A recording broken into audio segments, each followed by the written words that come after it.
Está começando mais um programa Entrevistas aqui na Rede Vida, o canal da família. E vamos agradecer a Deus sempre. Agradecer a Deus por estarmos aqui e a você também que vem nos acompanhando todos os dias, nesse mesmo horário de segunda a sexta-feira. Hoje a gente vai conhecer sobre vacinação, crianças, jovens, aqui com a enfermeira técnica da Vacine daqui de Macapá, Karine Carneiro. Seja bem-vinda ao nosso programa, Karine. Obrigada, Mônica. É uma satisfação estar aqui no seu programa. Karine, eu acho muito importante a gente falar sobre vacinas, vacinação. Quando que uma pessoa pode se vacinar? Vacinar só quando estiver doente? Os tipos de vacinação, vacina da rede pública, da rede privada. Primeiro vamos falar pra gente sobre a importância da vacinação. Sim. Então, a vacinação ela está presente na rede básica, né? Ou seja, o que quer dizer? É uma prevenção para a doença. Então é importante que eu vacine antes que aconteça a doença, antes que a doença esteja ocorrendo, né? A preocupação hoje, tanto da rede pública com a rede privada, é isso, é evitar a doença. Que é isso que a vacina faz, ela evita muitas doenças, assim como já erradicou algumas, como a varíola. Né? A primeira vacina a ser produzida foi a vacina da varíola. E hoje não existe, no mundo já não existe mais a doença, foi erradicada. Uma outra doença que está sendo erradicada, mas ainda existe, só que no Brasil já tem bastante tempo que não temos, é a paralisia infantil. Né? Nós temos várias campanhas e isso fortalece para que a doença não retorne. É isso que a gente tem que ter consciência. Eu não posso simplesmente achar que a doença não existe, eu não vou mais vacinar. Né? Eu tenho que continuar vacinando justamente para que essa doença não volte. E assim, existem diversos tipos de vacina, gripe, entre outras, né? Explica pra gente quais são as diferenças das vacinações da rede pública e da rede privada. Sim, na rede pública, na verdade o governo trabalha com a coletividade, né? Ele não tem condição de trabalhar cada indivíduo, eu vou fazer uma vacina e eu vou trabalhar todas as idades para que aquela pessoa não tenha doença. Então o que é que ele faz? Ele trabalha com a questão epidemiológica, as doenças que estão mais tendo e que faixa etária nós temos mais esse tipo de doença. E aí sim, ele libera a vacinação para aquela faixa etária. Tem vacinas que na rede pública são menos doses do que na rede privada, justamente por isso. Se ele consegue, qual é o objetivo dele? Reduzir o número de doenças naquela faixa etária. Se ele conseguiu reduzir com um número X de doses, pronto, ele conseguiu o objetivo dele, então ele vai pensar em outras doenças que ele pode estar produzindo outras vacinas, entendeu? Na rede privada, não. Ela trabalha o indivíduo. Ela quer fazer com que o indivíduo não tenha a doença. Então, eu vou ver quantas doses são necessárias para ele não ter a doença. Eu não vou apenas reduzir, eu vou evitar que ele adoeça. Você está explicando assim, como não necessariamente para um público maior, e sim para cada pessoa. Para cada pessoa, isso. A rede privada trabalha com orientações da Sociedade Brasileira de Imunização, que é a SBIM, e a Sociedade Brasileira de Pediatria, que é a Sociedade dos Pediatras. Né? A gente trabalha com as indicações do número de dose, faixa etária, orientada por eles. O governo ele tem um Programa Nacional de Imunização, que está trabalhando justamente a questão epidemiológica do Brasil. Karine, quais são as novas vacinas que vêm surgindo? A nossa principal, que surgiu ano passado, em 2016, foi a vacina da dengue. É uma vacina muito importante, principalmente para a nossa região, que é uma região endêmica, né, que a gente vê muitos casos de dengue, questão de óbitos. Então, essa vacina surgiu para poder ajudar na questão epidemiológica, porém ela ainda não tem na rede pública. Né? Aqui no estado ainda nós só temos na rede privada e ela tem uma faixa etária que não foi liberada ainda para todas as idades. Quais são as idades? De 9 a 45 anos. E é justamente um público que não tem costume de vacinar, né? A gente quer que mais vacina? Criança e idoso. E por que então surgiu para essa faixa etária?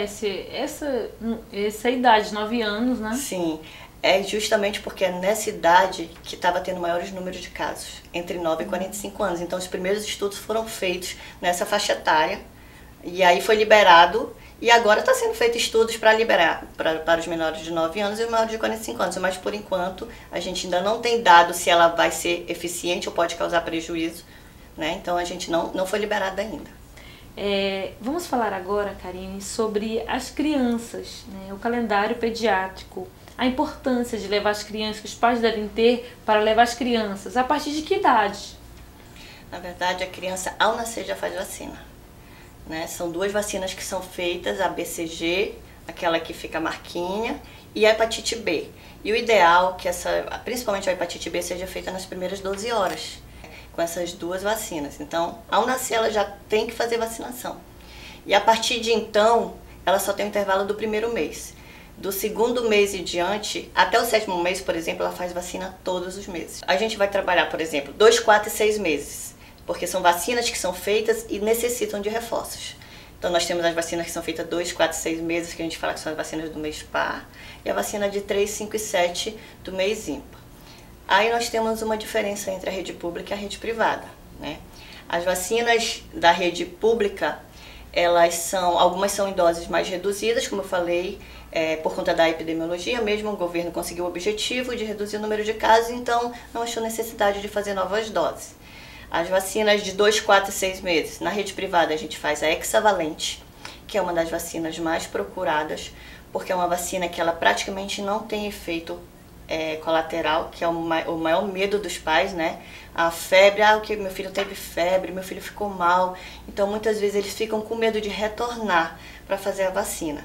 Aí a importância da gente estar orientando, que às vezes há necessidade desses efeitos que a vacina dá, mas que é importante que ele continue, porque uma dose não vai imunizar essa criança. Então, ela é feita de 2, 4 e 6 meses, hexavalente porque são 6 vacinas em uma, né? É a tríplice bacteriana, que é a difteria, tétano, coqueluche. A hexavalente, esse nome é porque são 6 vacinas em uma. A tríplice bacteriana, que é a difteria, tétano e coqueluche. A hemófilos, hepatite B e a da polio, que é a VIP, né? Na rede pública essa vacina é separada, é a penta e a VIP. A penta é o maior medo das mães, porque é uma vacina de células inteiras e é a que dá mais reação da rede pública. E no Brasil, essa vacina, ela falta o tempo todo, não é aqui em Macapá. Nossa. É uma falta no Brasil por conta da procura da vacinação, né? E a minha pergunta então é importante que as mães levem as crianças ainda, bebês, para vacinação? Sim, e que não atrase, justamente por conta da sequência de vacinação. Como eu falei para você, a criança faz 2, 3 vacinas por mês, né? Uma outra vacina no 2º mês é a da pneumocócica, que é contra a pneumonia. A diferença da rede pública para a rede privada é que a pneumo da rede pública ainda é a pneumo 10, ela tem 10 sorotipos de prevenção para a pneumonia, e na rede privada nós já trabalhamos com a pneumo 13, que são 13 sorotipos. Outra vacina é a rotavírus, essa é a única vacina de gotinha, fora a da polio, que só tem na rede pública de reforço. A vacina da rotavírus é uma vacina que tem uma questão especial, porque essa mãe realmente não pode atrasar, porque ela tem data para iniciar e para terminar.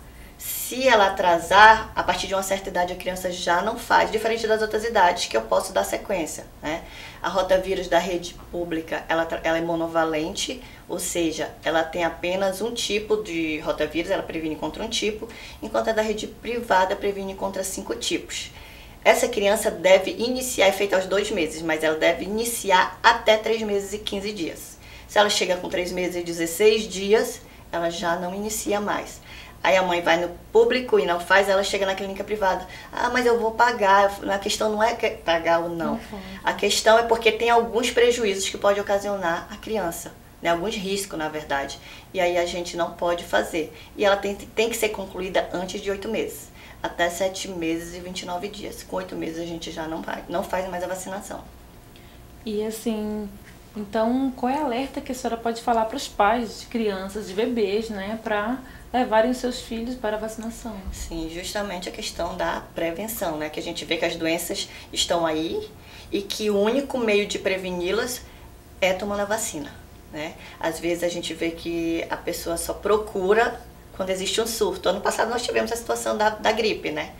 Que faltou vacina no Brasil. Por quê? Teve um surto e as pessoas se preocuparam a partir de então que achavam que deveriam fazer a vacina. Enquanto essa vacina, a vacina da gripe, ela é anual. Tem que ser feita todo ano. Porque o vírus da gripe, ele sofre mutação. Ou seja, o vírus de 2017 não é o mesmo que vai estar circulando em 2018. Ah, não? Não. Por isso que a vacina é anual. Eu tenho a vacina, ela tem a vacina com a cepa de 2017, que é assim que a gente chama, ela tem validade até 31 de dezembro.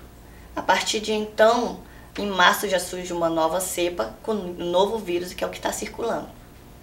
Nossa, assim, Karine, quais são as outras vacinas que também são importantes para as crianças? Sim, na verdade, todas são importantes, né? Outra que é bastante importante são as vacinas da meningite, que a gente sabe que a meningite é uma doença bem perigosa, que se não for detectada com urgência, ou seja, de imediato, ela pode deixar sequelas e até ocasionar a morte, né? E são as vacinas que a gente chama de vacina do mês ímpar, 3, 5 e 7 meses. No serviço público ainda só temos a meningite do tipo C, que é a meningite ainda no Brasil mais circulante, né? O vírus mais circulante. Na rede privada a gente já trabalha com a ACWY, que previne contra os 4 tipos. A meningocócica B, que é uma meningite que está crescendo, né? Principalmente nas crianças menores de 1 ano. E mata em 24 horas ou deixa sequela se ela não for detectada com antecedência, né? Então é de grande importância hoje o PNI, que é o Programa Nacional de Imunização, já se discute a necessidade de se colocar, mas é uma vacina ainda muito cara e que o governo ainda não teve condições de colocá-la no calendário nacional de imunização da rede pública. Mas vocês lá na vacina, vocês têm essa vacina? Nós trabalhamos tanto com a meningocócica ACWY como a meningocócica B, que é uma das vacinas mais procuradas por conta desse risco da meningite tipo B. É verdade que a mãe já tem que vacinar? Sim, a grávida ela tem algumas vacinas que é importante ela tomar, né? São 3 vacinas que a grávida toma, que são indicadas. Tem outras que em algumas situações especiais, mas as 3 importantes é a da hepatite B, a da gripe e a DTPA, que é a tríplice bacteriana. A hepatite B é uma vacina que toda grávida acha que tem que tomar toda vez que engravidar. A hepatite B a gente toma quando criança e existe um exame que a gente faz, que é o anti-HBS, que vai dizer se nós estamos imunes ou não. Se eu estou imune, não há necessidade mais de reforço, então não que necessariamente eu vou tomar cada gravidez.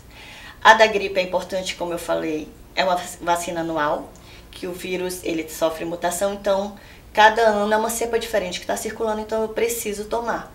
A cada ano eu necessito tomar, e a partir do momento que eu tomo essa vacina, porque a criança só pode tomar a partir de 6 meses. Então, até o 6º mês, essa criança está desprevenida e ela não pode tomar vacinação. Mesmo que ocorra um surto, eu não posso vacinar essa criança antes de 6 meses, porque existem faixas etárias para cada vacina. E aí, se a mãe toma, ela vai transmitir anticorpos para o bebê, através da placenta, através do leite, depois que o bebê nascer, do leite materno. E outra bastante importante é a tríplice bacteriana, que é a DTPA, né? Que ela previne contra a difteria, tétano e coqueluche. Principalmente coqueluche, que é aquela tosse que dá nos bebês que sufoca. No adulto, a coqueluche ela não causa tantos danos, mas para o bebê ela causa danos de sufocar e até o bebê ir a óbito, caso ele não consiga retornar, né? Então é bastante importante fazer essa vacinação. Antigamente era feita a partir da 28ª semana de gravidez, que era quando se transmitia o maior número de anticorpos para essa criança. Hoje mudou-se essa data, a partir de 20 semanas, estudos já mostram que os níveis de anticorpos são transmitidos em quantidades suficientes para começar a imunizar essa criança, né? Aí às vezes a mãe fica, eu estou na primeira semana, na segunda semana, eu posso tomar as vacinas? Não que, não, por exemplo, a DTPA não que ela não possa tomar, mas o importante é que ela tome a partir da 20ª semana, porque os níveis de anticorpos vão em grande quantidade para o bebê a partir daí. A da gripe, a hepatite B eu posso tomar a qualquer momento, que não vai causar dano nenhum à criança. Ah, então cada vacina também para a mãe tem um período? Não necessariamente. Só a tríplice bacteriana, por conta dos níveis de anticorpos transmitidos para o bebê.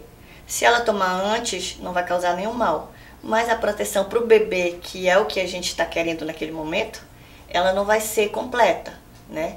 E aí, se a mãe, por exemplo, eu tenho um filho a cada ano, a tríplice bacteriana, que antigamente a gente conhecia só a DT, a antitetânica, a cada 10 anos era feita. Hoje, para a grávida, que é a DTPA, a gente faz a cada gravidez. Não que ela não esteja imune, o bebê que ela está esperando. Karine, e a família que convive com a criança também, ela é preciso que ela tome vacina? Sim, bastante importante sua pergunta, porque a gente na vacina, a gente trabalha com a estratégia COCUM. O que é a estratégia COCUM? COCUM é um casulo, né, chamado de casulo. Ou seja, esse bebê está protegido por um casulo. E quem é essa proteção? É a família que está em volta, principalmente aqueles que estão convivendo diariamente com ele. Uma das vacinas importantes é a DTPA, essa que eu falei para você, que é a difteria, tétano e coqueluche, que deve tomar todos que convivem diretamente com o bebê, inclusive a babá, que é quem lida diariamente com ele, né, e mais próximo. Então, é importante que seja tomada vacinas como da catapora, que é a varicela que a gente chama. Se o adulto nunca teve, é importante tomar, porque se ele vir a ter, ele vai estar em contato com a criança e a criança só pode tomar essa vacina com um humano. Então, eu não posso trazer essa vacina antes, entendeu? Para uma idade anterior a um ano para essa criança. Então, a importância de estar sabendo que vacina eu tomo, como eu vou estar protegendo o meu filho, o meu neto, o meu sobrinho, ou a criança que eu estou cuidando, se eu sou a babá. Então, os pais têm que saber exatamente como proteger esse bebê de uma forma geral. Muito bom, essa é uma informação que eu não sabia. E muito importante mesmo. E assim, vamos falar um pouco sobre a vacinação para o idoso.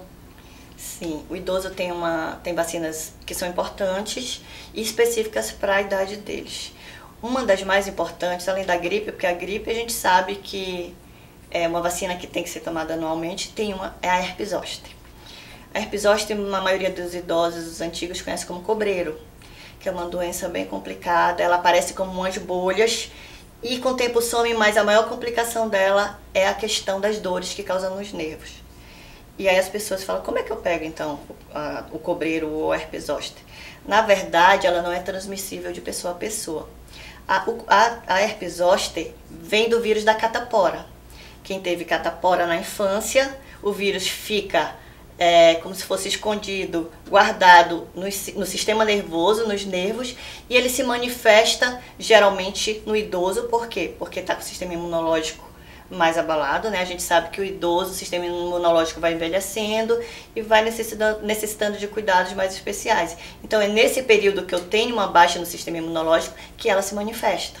Não que eu peguei de alguém, ela é um vírus que eu tenho e que ele se manifesta como herpes zoster, né? Não, um adulto pode ter? Pode, mas não é tão comum, porque a gente sabe que o sistema imunológico do adulto, um adulto saudável, ele tem um sistema imunológico bem bom e que não tem queda para poder se manifestar o vírus da herpes zoster, né? Que é o vírus, na verdade, da catapora que se manifesta como herpes zoster. Por isso que é uma vacina que é recomendada liberada em bula a partir dos 50 anos e recomendada a partir dos 60. Né? A partir dos 60 qualquer pessoa pode tomar. E a partir dos 50 com prescrição médica, pacientes cardiopatas, pacientes que têm problema de pressão alta, de diabetes, que têm algum comprometimento na saúde, a partir dos 50 já deve tomar a vacina. E assim, a vacina contra a gripe, todo ano o idoso tem que tomar? Todo ano. Não só o idoso, como a criança a partir de 6 meses, como o adulto, qualquer pessoa tem que tomar anualmente. É uma vacina que ela é dada anualmente. E se a pessoa toma a vacina, ela não corre risco de ter gripe? É um mito, né, que as pessoas geralmente, eu não vou tomar porque eu tomo a vacina e gripo. Não tem condição da pessoa gripar, porque é uma vacina de vírus morto, que a gente chama, que é vírus inativado, né, então não tem como manifestar. O que acontece? Quando eu tomo uma vacina, ela começa a prevenir a partir de 10 a 15 dias, é que ela me começa a produzir os anticorpos. Então, se eu tive contato antes de tomar a vacina, ou até mesmo depois que tomei nesses primeiros dias, eu ainda posso manifestar gripe. Não por conta da vacina, mas por conta que ela ainda não teve o tempo de produzir anticorpos para poder me imunizar. Quais são as outras vacinas importantes para que o idoso possa tomar também? Sim. Nós temos a vacina da pneumonia, né, que são 2 vacinas. Eu tenho a Pneumo 13 e a Pneumo 23. A Pneumo 23 ela é especial do adulto e ela tem tanto na rede pública quanto na rede privada. A Pneumo 13 eu só tenho na rede privada, a rede pública ela não oferece essa vacina para o idoso. Eu faço a Pneumo 13, 6 meses depois eu faço a Pneumo 23. E outra vacina, Pneumo 13, ela tem 13 sorotipos. e a pneumo 23 tem 23. Aí eu me pergunto, por que então não toma só a 23 se ela tem 23 sorotipos, se ela tem mais? É porque ela é uma vacina polissacarídica. Uma vacina polissacarídica é uma vacina que não produz memória imunológica, ou seja, ela não tem uma durabilidade muito grande. Então, necessito tomar a pneumo 13, que quando eu for tomar a pneumo 23, é como se ela desse um boom nos anticorpos, e aí sim eles se mantêm em níveis altos para prevenir contra a pneumonia. E uma outra é a vacina da DTPA, que é a tríplice bacteriana, a mesma lá da grávida, da criança, que previne contra a difteria, tétano e coqueluche. E é uma vacina que todo mundo deve tomar a cada 10 anos. E assim, essas vacinações para o idoso, elas também são diferentes na rede pública e na rede privada? Na rede pública para o idoso eu tenho a da gripe, eu tenho a pneumo 23 e eu tenho a tríplice bacteriana. Eu não tenho na rede pública a da herpes zoster e nem a pneumo 13. Entendi. Nossa, foi muito bom esse bate-papo, Karine, e assim, eu convido você para voltar no nosso programa, a gente falar também sobre a questão na empresa, as importâncias da vacinação do adulto e na empresa também. E assim, muito bom, obrigada pela sua participação no nosso programa. Eu agradeço, Mônica, pelo convite e também convido a você para fazermos uma visita na clínica de vacinação na Vacine. Ela fica no prédio ICA, em frente ao Plano Pai São Camilo. A gente vai fazer uma consulta, a gente não cobra, a gente avalia o calendário vacinal, a importância, a gente explica a importância, quais vacinas são necessárias para você, para o seu filho, para o idoso. Então aguardo vocês lá. Não precisa necessariamente se vacinar, mas sim também pegar mais informações. Sim, hein? sim. A gente, com toda atenção, com todo carinho, estamos lá dispostos a recebê-los. Muito bom. É isso aí. Muito obrigada pela sua participação no nosso programa. Gente, o nosso programa está ficando por aqui. Aqui no estúdio está o Messi. Messi, obrigada pelo apoio. E, se Deus quiser, até o próximo encontro. Tchau!